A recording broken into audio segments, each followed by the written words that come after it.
Welcome to Sasi media. நம்ம சேனலில் நம்ம சப்ஸ்கிரைபர் ஒருத்தர் கேட்டிருந்தார். அவர் கேட்டிருந்த விதமே எனக்கு ரொம்ப பிடிச்சிருந்தது. நம்மளை நக்கல் பண்ணியிருந்தார், ரொம்ப கேவலப்படுத்தியிருந்தார். இருந்தாலும் அவர் கேட்டிருந்த ஒரு விஷயம் என்ன அப்படின்னு பார்த்தீங்கன்னா, சேனலில் எது போட்டாலும் உனக்கு ஓட மாட்டுது, இந்த இப்போ நடக்கிற ஏதாவது போடலாமே அப்படிங்கிற மாதிரி போட்டிருந்தார். அந்த விமான விபத்தை மீட் பண்ணி கேட்டிருந்தார். நக்கலாக கேட்டிருந்தாலும் இன்னொருத்தவங்க கூட கேட்டிருந்தாங்க, ப்ரோ அது என்ன, அதை பற்றி கொஞ்சம் டீட்டெயிலாக சொல்லுங்கள் அப்படின்னு. சரி, இதை பற்றி நம்ம பேசணும் அப்படின்னா கண்டிப்பாக ஏன்னா இப்போ ஒரு 242 பேர் விபத்தில் இறந்துருக்காங்க அப்படின்னா ஒரு 38 பேர் எக்ஸ்ட்ரா இந்த ஆஸ்பத்திரியில் இருந்தவங்க இப்படி. ஸோ இவங்களுக்கு நம்ம மதிப்பு அளிக்கணும், இவங்களுடைய உயிர் போயிருக்கு அப்படிங்கிறது. ஏன்னா இன்றைக்கி யூடியூப்பை திறந்தோம்னாவே இது சம்மந்தமான நியூஸ் தான் வருது. நிறைய பேர் ரொம்ப தங்களுடைய நம்ம தான் அவங்க அந்த கவர்மெண்ட் அவங்கள இந்த கேஸை இவங்களை ஹேண்டில் பண்ண சொன்ன மாதிரி அவங்க பாட்டுக்கு விடயம் 1, விடயம் 2, ஆதாரம் 1, ஆதாரம் 2 அப்படின்ட்டு இறங்கி ஏதோ பேசுகிறாங்க. அதை பாருங்கள், இந்த இப்போ ஒருத்தர் தப்பிச்சார் இல்லையா, விஸ்வாஸ்குமார், அவரை வரைக்கும் இவர் எப்படி நடந்து வராரு பாருங்கள். இந்த ஆங்கிலேருந்து பார்த்தா நார்மலாக வராரு, இங்கே பாருங்கள் கேஷுவலாக வராரு, ஒரு விமான விபத்துலேருந்து தப்பிச்சவர் மாதிரியே கிடையாது பாருங்கள் அப்படிங்கிற மாதிரி நிறையா நியூஸ் போடுறாங்க. ஸோ அதெல்லாம் இக்னோர் பண்ணணும் தான் நம்ம. ஏன்னா அவர் தப்பிச்சாரு இல்லை, அதை இப்போ போலீஸ் என்கொயரி போகுது, ப்ளஸ் இந்தியன் கவர்மெண்ட்டே இறங்கி பார்த்துக்கிட்டு இருக்காங்க. நம்ம யூடியூபர் அப்படின்னா செய்தி சொல்லு, தப்பு கிடையாது. நீ ஏதோ போலீஸ் மாதிரி இல்லை ஒரு கவர்மெண்ட் ஆஃபீஸ் டிடெக்டிவ் மாதிரி உள்ளே இறங்கி பாருங்கள், உண்மையை தெரிவிக்கிறோம் பாருங்கள், இவர் தான் குற்றவாளி பாருங்கள், எதுக்கு இதெல்லாம் உனக்கு தேவையில்லாத வேலை? உனக்கு யார் இதெல்லாம் கொடுத்தா? அங்கே என்ன நடந்துக்கிட்டு இருக்கு அப்படிங்கிறது எல்லாம் கவனிச்சுக்கிட்டு தான் இருக்காங்க. ஸோ கவர்மெண்ட் சந்தேகப்படுறது இது விபத்தா இல்லை திட்டமிட்டு செய்யப்பட்டதா அப்படிங்கிற ஒரு கோணம் போகும் தான். எல்லா விபத்துக்கும் பின்னாடியில் அது ஒரு நடக்கும். அதை அவங்க பார்த்துக்குவாங்க. அவங்களுக்கு அதை கண்டிப்பாக அவங்க பண்ணி தான் ஆகணும். ஏன்னா கவர்மெண்ட்னா இது சாதாரணமாக நடந்தது, எப்படி நடந்தது அப்படிங்கிறத என்கொயரி பண்ணணும். ஒரு யூடியூபர்ஸ்லாம் பொறுத்த வரைக்கும் நீ செய்தியை தான் சொல்லணுமே தவிர, நீ ஏதோ போய் எல்லாத்தையும் கண்டுபிடிச்ச மாதிரி அவர் இப்படி வராரு அப்படி வராரு அப்படிங்கிற மாதிரி போனது. ஸோ எனக்கே அது ஒரு மாதிரி தான் இருந்தது. சரி, இதை பற்றி பேசலாம் அப்படின்னு கேட்டும்போது நான் கேள்விப்பட்ட சில தகவல்கள் திரட்டி தான் உங்களுக்கு சொல்கிறேன்.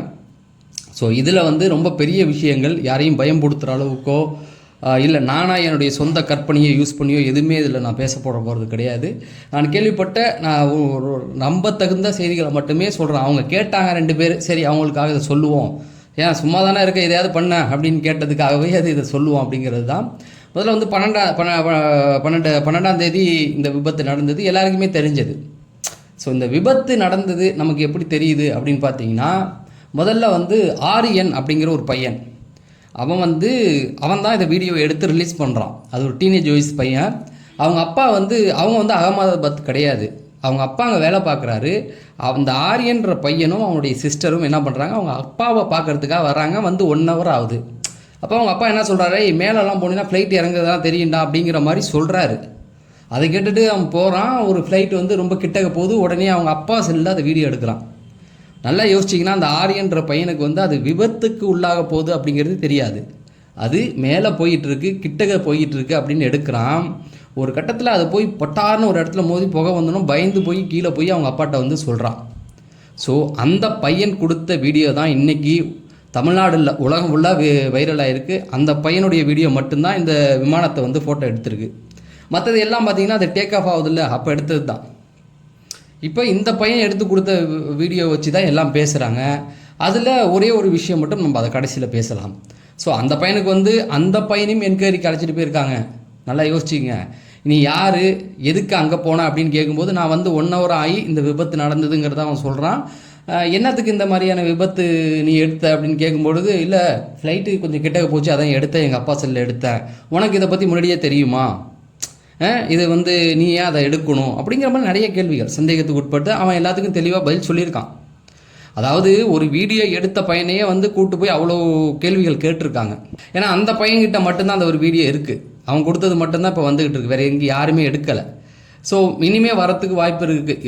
இருந்து அப்படி ரிலீஸ் பண்ணாங்கன்னா அவங்களையும் விசாரணைக்கு கூப்பிட்டு போவாங்க, உனக்கு எப்படி இது கிடச்சிது, நீ ஏன் எடுத்த அப்படிங்கிற மாதிரி நிறைய விஷயங்கள் போகும். ஸோ அப்போ அந்த பையன் கொடுத்த அந்த வீடியோ தான். இப்போ என்னென்னா அந்த விஸ்வாஸ்குமாரை தான் காட்டுறாங்க. அவர் இப்படி வந்தார் அப்படி வந்தார், அவர் நடக்கிறது சரியில்லை, ஓடுறது சரியில்லை அப்படின்னு. நல்லா கேட்டுங்க, 9 கூட வச்சுக்கலாம். இப்படி இந்த விபத்தில் பொழைத்தவர்கள் யாரும் கிடையாது. ஆனால் அவர் பொழைச்சிருக்காரு. ஆனால் அவர் உண்மையிலேயே ஃப்ளைட்டில் வந்து பயணம் பண்ணியிருக்காரு அப்படிங்கிறது தான் நிதர்சனமான உண்மை. அதுக்கான எவிடன்ஸ் இருக்குது. அதை விசாரணை பண்ணுறாங்க.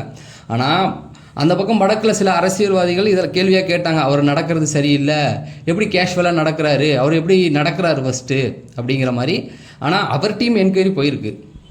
அவர் வந்து 15 வருஷமாக லண்டனில் பிரிட்டனில் இருக்கார். அவர்கிட்ட வந்து அங்கே குடியுரிமை இருக்குது. அந்த பருத்தி இது சம்மந்தமான உடை சம்மந்தமான தொழில் ஏதோ பண்ணுறாரு. அவர் வந்து இங்கே ஊருக்கு வந்திருக்கார். வந்துட்டு போகும்போது அவருடைய பிரதரும் போயிருக்காரு. அவருடைய பிரதர் அஜய் அவரும் இறந்துருக்காரு. ட்ரீட்மெண்ட்டுக்கு அப்புறம் அவர் விசாரணையெல்லாம் முடிச்சு ட்ரீட்மெண்ட்டுக்கு அப்புறம் அவர் சொல்கிற விஷயம் என்ன அப்படின்னு பார்த்தீங்கன்னா, சிலிக்கிறதா அழுவுறதான்னு தெரியல எனக்கு. ஏன்னா நான் தப்பிச்சிட்டேன்னு சந்தோஷப்படுறதா, என் தம்பி இறந்துட்டானே, நான் வந்து பிரதர் இறந்துட்டாரு அப்படின்னு சொல்லி வருத்தப்படுறதா அப்படிங்கிற மாதிரி. உட்காந்துருக்க இடத்துல அது மோதின உடனே எதிர்ச்சியாக அந்த இடம் வந்து ஒரு விரிசல் வந்திருக்கு.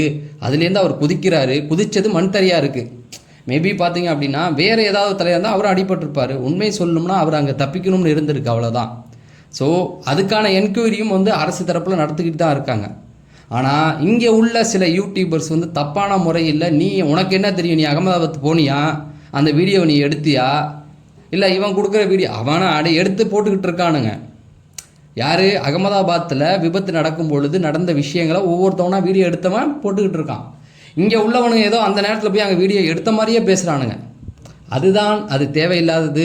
இவ்வளோ உயிர்கள் போயிருக்குது, அவங்கள வந்து கஷ்டப்படுத்தக்கூடாது, அந்த உயிர்களுக்கு மதிப்பு இருக்குது. நீயா வந்து யூடியூபுக்கு வருமானம் வேணுன்றதுக்காக தப்பான விஷயங்களை வந்து பரப்பக்கூடாது. அதுதான் என்னுடைய கருத்து. ஏன்னா நீ போய் எடுத்துகிட்டு இருந்தீங்கன்னா அந்த நேரத்தில் அந்த விஸ்வாஸ்குமார் நடந்து வராருன்னு வச்சிங்களேன், அதை நீ எடுத்தியா போய்? உனக்கு தெரியுமா அவர் கேஷுவலாக நடந்து வந்தார்னு?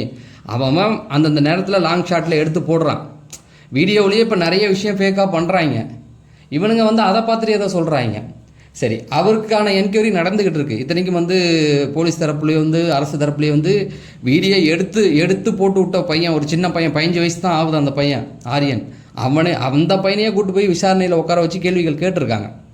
அப்படி இருக்கும்போது சும்மா விட்டுருவாங்களா? அது அரசு பார்த்துக்கும். நீங்கள் அந்த வேலைகளை பண்ண வேணாங்கிறது தான். அந்த விபத்து நடந்த நேரத்தில் அங்கே ஆஸ்பத்திரி நடந்தது இல்லையா, ஒரு பிஜி ஹோட்டலில் தான் அந்த இது போய் விழுந்தது, ஃப்ளைட் வந்து போய் உள்ளே சொருகுனது. அப்போ அங்கே உள்ளவங்க சொல்கிறது என்ன அப்படின்னு பார்த்தீங்கன்னா, இது வந்து ஒரு 1:40 வாக்கில் இந்த விபத்து நடந்ததுங்க அப்படிங்கிற மாதிரி சொல்லியிருக்காங்க. ஒருவேளை இந்த 12:30லேருந்து 1:30க்குள்ளே இந்த விமான விபத்து அங்கே நடந்திருந்ததுன்னா இப்போ 38 பேர் செத்ததுக்கு இன்னும் நிறைய பேர் வந்து செத்துருப்பாங்க. ஏன்னா அது சாப்பிட்ற டைம் எல்லாருமே வருவாங்க. 1:40ங்கிறது வந்து எல்லாம் முடிச்சுட்டு போகிற டைம். அந்த டைமுக்கு அப்புறம் நடந்ததுனால 38 பேர் இறந்தாங்க அப்படிங்கிற மாதிரி சொல்கிறாங்க. இன்னொரு விஷயமும் அவங்க வந்து தெளிவாக சொல்கிறாங்க. இந்த விபத்தை நினச்சி நாங்கள் என்ன சந்தோஷப்படுறதா வருத்தப்படுறதான்னு தெரியல. இந்த கட்டிடத்துக்குள்ளே வந்து இந்த விமானம் வந்து உள்ளே சொருகினால 38 பேர்.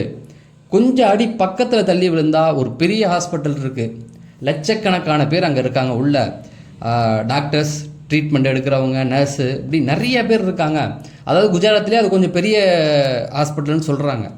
அப்பேற்பட்ட ஹாஸ்பிட்டல் அங்கே இருக்குது. ஒருவேளை கொஞ்சம் நகர்ந்து அங்கே வந்திருந்ததுன்னா அங்கே வந்து லட்சக்கணக்கில் ஆபத்து நடந்திருக்கும். இந்த 250 280 கவுண்ட் இருக்குல்ல, இதை தாண்டி பெரிய விபத்து நடந்திருக்கும். ஏன்னா பேஷண்ட்லாம் உள்ளே இருக்காங்க, அவங்கள காப்பாற்றணும், ஓடி ஆடி வரதில் நிறைய பிரச்சனை வந்திருக்கும் அப்படிங்கிற அளவுக்கு அவங்களும் சொல்லியிருக்காங்க. ஸோ எதுக்கு சொல்கிறேன் அப்படின்னா, இதுக்குள்ளேயே எவ்வளோ விஷயங்கள் நடந்திருக்கு பாருங்கள். அந்த விமானம் வந்து கொஞ்சம் பக்கத்தில் போயிருந்தால் கூட பெரிய சேதம் அடைஞ்சிருக்கும். இப்பயும் சேதம் தான், அது இன்னும் பெரிய அளவில் இருந்திருக்கும். ஏன்னா அது வந்து இங்கே தான் இதில் தான் இருக்குது அப்படிங்கிற மாதிரி ஆயிடுச்சு. அதனால தப்பிச்ச ஒருத்தரும் வந்து அவர் மேலே சந்தேகப்படணும். அவர் ஒரு விட்னஸ் தானே தவிர, அவரும் தெளிவாக சொல்கிறாரு அந்த விஸ்வாஸ்குமார்னா, சார் நான் விபத்து நடக்கிறதுக்கு முன்னாடி என்ன நடந்தது அப்படின்னு பார்த்தீங்கன்னா, லைட் வந்து பிளிங்க் ஆகி எரிஞ்சது அப்படிங்கிறதையும் சொல்கிறார் அவர். பிளிங்க் ஆகி எரிஞ்சது, ஒரு பெரிய சத்தம் ஒன்று கேட்டுச்சு அப்படின்னு சொல்லி. அப்போ நிறைய பைலட்லாம் இதை பார்த்துட்டு என்ன சொல்லியிருக்காங்கன்னா, அந்த சத்தம் வந்து வேறு ஒன்றும் கிடையாது, அந்த ரேட்டுன்னு ஒன்று சொல்லுவாங்க, அது வெளியில் வரும், அந்த சத்தம் தான் அப்படிங்கிற மாதிரி. அந்த ஆரியன் எடுத்த வீடியோலேயும் அந்த ரேட் வெளியில் வந்திருக்கு. என்ன அப்படின்னா, அது ஒரு ரெக்க மாதிரி இருக்குது. அது வந்து 2 இன்ஜினும் ஃபெயிலியர் ஆனால் அந்த ரேட்டை வெளியில் அனுப்பி பவர் சப்ளை பவர் வந்து ஜெனரேட் பண்ணுவாங்க அப்படிங்கிற மாதிரி சொல்கிறாங்க. அதுவும் வந்து அவர் சொன்னதுக்கு கரெக்டாக இருந்திருக்கு.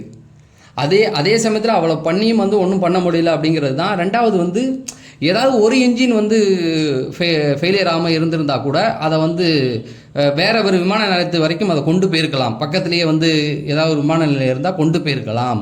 ஆனால் 2 விமானமும் வந்து ஃபெயிலியர் ஆனதுனால தான் இதை வந்து ஒன்றுமே பண்ண முடியல. இது நான் கேள்விப்பட்ட தகவல் எல்லாத்தையும் வந்து உங்கள்கிட்ட சொல்லிட்டேன். ஸோ நான் கடைசியாக சொல்கிறது என்ன, தவறான செய்திகளை பரப்ப வேண்டாம், மக்களை பயமுடுத்த வேண்டாம். அதுபோல் நம்ம வேலை செய்திகளை கேள்விப்படுறோம், அதை போடுறோம், அவ்வளோ. அதை மட்டும்தான் நம்ம பண்ணணுமே தவிர நம்ம ஆராய்ச்சியில் இறங்குறதுக்கு இதில் நமக்கு ஒன்றுமே கிடையாது. ஏன்னா இங்கே உள்ளவங்க யாருமே அதை பார்க்கல. அதுக்கான செய்திகளை கவர்மெண்ட் தரப்பில் கொடுத்துக்கிட்டே இருக்காங்க, அதுவே போதும் அப்படிங்கிறது தான். ஏன்னா மக்களை பயன்படுத்துவதும் மக்களுக்கு தவறான செய்திகளை கொடுத்து அவங்கள திசை திருப்ப வேண்டாம் அப்படிங்கிறது தான் என்னுடைய கருத்து அப்படின்னு சொல்லி நான் விடைபெறேன். இதை பற்றி உங்கள் கருத்து என்ன அப்படிங்கிறத நீங்கள் கமெண்ட் செக்ஷனில் சொல்லுங்கள். நன்றி, வணக்கம்.